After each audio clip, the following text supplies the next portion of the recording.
I don't know what they're like. I wouldn't use me. There, David. Gotta hydrate, man, you know. And 3. That's why he loves his job. And 3, 2.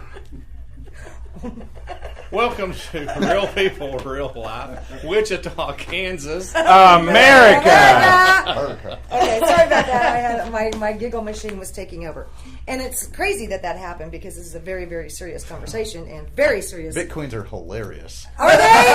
Especially when they steal all your money or however this. I have friends that think this Bitcoin thing is just the shiznizzle, whatever that is these days. It's just the thing. Why are some people saying it's the coolest thing since sliced bread, and other people are like, stay away. What's going on here? So in Flint Hills Group, I have a couple guys that are really into Bitcoin, and there's other e-commerce out there, which is basically, when you think about your own dollars, right. When you deposit them into the bank, there's not a stack of your money sitting in a safe with your name on it saying, these are Robin's, no one can take them. In reality, it all becomes electronic money, right? Right. And the only thing that tells your money from someone else's money is a ledger that the bank holds, right? Correct. Deposits, withdrawals, that's it. That's right. the only thing that they use to keep maybe some interest every once in a while. Yeah. Well, Bitcoin works kind of like that, except they totally sideskirt the banks and all the credit cards.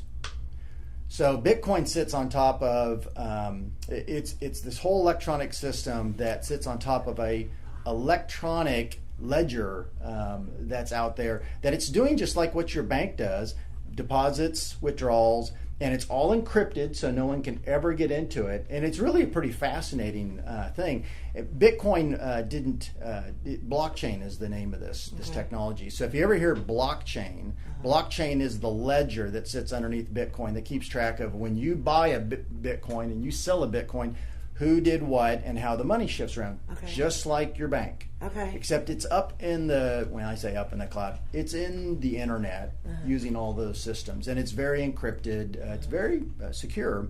But what's happened with Bitcoin is there's a lot of investors certainly invested money in Bitcoin. There's, hypothetically, they say there is a finite number of Bitcoin in the world. I think it's like 28 million Bitcoins. And so it's like a fixed commodity where there's no more of them. So the more people that want Bitcoin or want to trade in it, the higher the price goes. And the more people don't want it, the lower the price goes. Right. So some people bought into Bitcoin years ago for, I think some people early on, pennies and dollars. I checked on the way over here today, and one Bitcoin is $2,414. Whoa. So when these people get hacked into, they are asked to pay in Bitcoin. And sometimes it's like a certain amount of Bitcoin. The last customer that we had call us, they called us a Monday at 10 o'clock because they've been dealing with us all day long. They were asked to pay basically the equivalent of $28,000 in Bitcoins. Wow. $28,000. And the stories that you hear about what they have to go through, it's really... It's horrible. I mean, so basically, you're having on that page that we showed earlier. They tell you click here to get to the Bitcoin. It's really like going to Wall Street, and buying and selling and trading. There are sellers of Bitcoin and there are buyers of Bitcoin. Yeah. And so you're having to meet with people to see, will you sell me Bitcoins and what will you sell them for me to me for? So you have to give them a credit card or your bank account, and you don't know who these people are. You don't know where they're at. Yeah. Oh. But you know you have to buy Bitcoin because that's how you're going to pay to get your data back. And you're basically trying to buy what they call a software key. It's a long number that you're going to type in, and it's going to start unencrypting all your data. That's what you're trying to get to. And the sad thing is you don't know if they will even give you that key. They're holding your information, your data hostage. Right.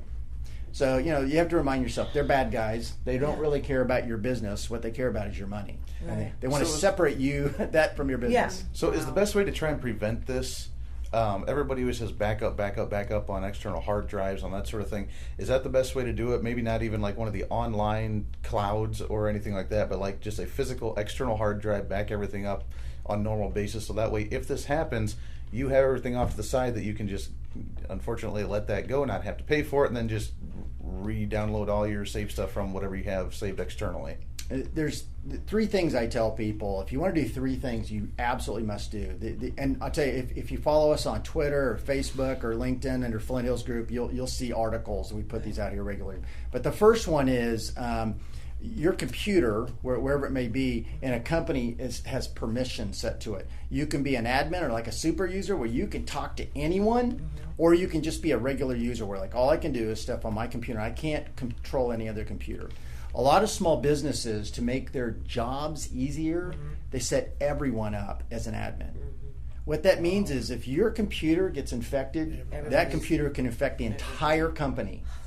And they do it because it's easy, but it's just like you being in your house and saying, I'm going to leave all my doors open, and I hope I don't get broken into.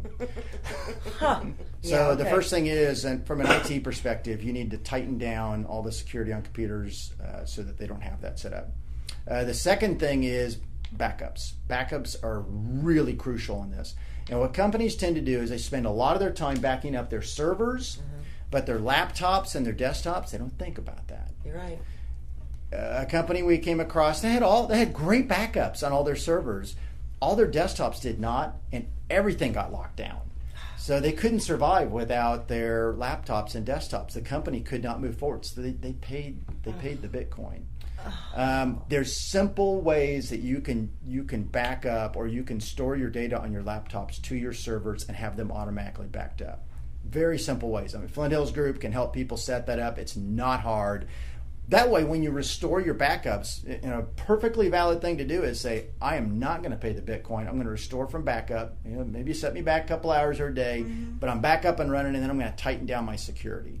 So you got to back up servers plus desktops plus laptops. And then the third thing that's uber crucial is that I tell people a chain is as strong as the weakest link, right? And the weakest link often in a company is the people. Right. It's the people that they're typing away and they see the target phishing email come in and go, what about this? And they click on it. You have to educate your people and help them spot bad emails like that, phishing emails. They're going to come in. Right. You can't stop them. You can't stop them. I mean, I'm sure you've all seen these come to your own home emails, variants of this. They're not going to go away. Right. And this will even come into like Outlook, business emails, that sort of thing too. That are specialized for companies. They have junk email that tries to filter it off, but these guys are really good. If you had $1 billion to make, you'd put a lot of effort into it, and they do. Kidding. I had somebody tell me one time that the best of the best are who these people are hiring. They're not hiring dropouts. They're hiring the best of the best. There's actually two flavors of these bad guys. There's the best of the best that you just described, and then there's a whole other group of them that are knockoffs because there's so much money. What they do is they take the code that the bad guys use, and they actually don't have the capability to give you the software, the keys to unencrypt. All they want to do is encrypt it and collect the Bitcoin. So all they're doing is infecting computers with no intention Of giving anything back. So those are the really bad guys because they don't even have the integrity to provide the key to you. So the only solution is there's companies like yours that give us firewalls and band-aids, but we can. Is there any address to the source, military or governmental intervention? Well, or at some level, is there? Are we stuck with this? That leads to 3 things that you can do if you get attacked, and one of them ties to this. So the first thing I tell people, if you get attacked by ransomware, is do not pay the ransom. Smart. It's counterintuitive. You actually fuel the fire whenever you pay the ransom. You really need to sit back and evaluate your backups. Can I restore from backup? That is a far better thing to do than to pay the ransom. But the other quick thing you need to do, the third thing, is actually call the FBI. That's who monitors and regulates this whole thing. And the FBI will not come out and fix your computer. I'm not surprised. That won't happen. But they will send an agent out, and they will actually evaluate your computers. They will basically take sample files and figure out what type of ransomware is on there, and that's part of a federal program to try to get a grip on what's going on. I was I was gonna say, aren't they hiring kind of the specialists, kind of like the same smart people that are doing this? Yeah. The government's trying to actually hire some of these to understand some of the codes, that way they can start hacking this as well. This is a war. This is a cyber war. And it's been going on actually for months and years. It's just people can't really relate to it, but behind the scenes, it's a war going on. Right. It seems to me the military, Pentagon, I mean, we have to address this at a level that high. Yeah, absolutely. And I'll tell you, I share one other scary thing that I was alarmed. I was just absolutely, I shuddered when I heard this. And this comes from the Small Development Business Center. So this is a government agency. And they look at small to medium businesses. So we're not talking like the Coke Industries of the world and Boeing and Spirit that have hundreds of people that might work defending themselves. There's smaller people that can't do that. They're getting attacked like crazy because they know that their defenses are lower. They don't have the kind of resources to protect themselves. And when these small to medium businesses get attacked with a cyber attack, after 6 months, only 60% of those companies fail after 6 months. 60% And fail? there's reasons for it. First of all, when the bad guys attack you and you pay ransom, they tell other bad guys. And it's almost like a pack of wolves coming down on you. What I tell people is you have to take this dead serious. Just like if your house was broken into, you would check all the windows, you would get an alarm system, you would put cameras up, you would put lights up. You need to do the exact same thing when you get attacked with ransomware, because they're going to come after you again and again. Oh, man. So that's why they can't survive a lot of times, is people don't take it serious. They think, well, we dodged that bullet, we got our data back, and they go back to work. And it's just going to happen again. The bad guys say, well, if they paid us $20,000 once, I'll bet they'll pay us $20,000 again in 3 more months. And then they just go hit you again.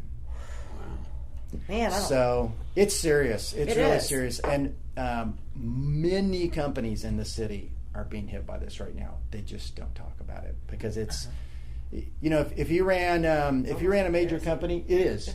If you ran a major company and you had your customers' billing data, maybe their credit cards on your computer, and all of a sudden you were down for 3 days and couldn't function, would you want to tell all your customers that you just got hacked? Of course not. So That's why they're not talking then. People don't talk about it. They don't talk about it. Because we were talking about this earlier. They don't want to tell people. They don't want to talk about it. So if they don't want to talk about it, they're probably not reaching out to somebody like yourself that can help them. And they don't know what to do. So it's just going to keep happening and keep happening. Oh my gosh. So we tell people, you know, so Flinthills Group, we certainly can do proactive measures to audit a company and make sure that all their permissions are set up right. We'd much rather do that than to get that call on a Monday at 10 o'clock and say, well, remember when you talked to me 3 months ago and I said no? I wished I wouldn't have said no. Right. And that has happened with me. Oh, man. I have actually had sleepless nights thinking about what this company is going through. That goes through that kind of stuff. Yeah. It's happening all around us. So I'd much rather people be proactive with us, but we certainly can come in and remediate problems after it's happened. It's really messy. I'm sure. It's like a crime scene. You know, everyone's different. Yeah. It's super hard work, and everyone's emotions are through the roof, as you I'm can sure. imagine, because they're not functioning as a company anymore. Yeah. Well, of course. I can just imagine. I mean, you know, obviously boss man's mad, you know, and the higher everybody's mad at every little, okay, no, Yeah, thank it's really you. strange. And I'm How sure does- the cost, it's a fraction of a cost to hire you guys than it is to. Oh yeah. Well, I tell people it's like selling insurance. It really, and people don't like to buy insurance. I Right? understand that. You get that? Yeah. I really don't want to pay for it. And so what I'm trying to do is to get the word out of how prevalent this is, and actually how easy it is to do a lot of defensive things to stop it. Right. I talked to a guy 3 days ago who is an IT person, and he begged his management to put what they call a firewall or sonic wall Right. in. Finally talked him into it, put the sonic wall in, and within 24 hours, it detected all the people trying to hack in from Russia, China, and Afghanistan. They'd all been hitting them trying to hack in. It's just there was nothing to deflect it. Right. So there's all kinds of, there's really inexpensive things you can do, and then there's some more expensive equipment that deflects things like firewalls. Wow. How do people get a hold of you? So you can go to flinthillsgroup.com. Okay. You can also email us at contact@flinthillsgroup.com. You can also call me at 316-617-3701.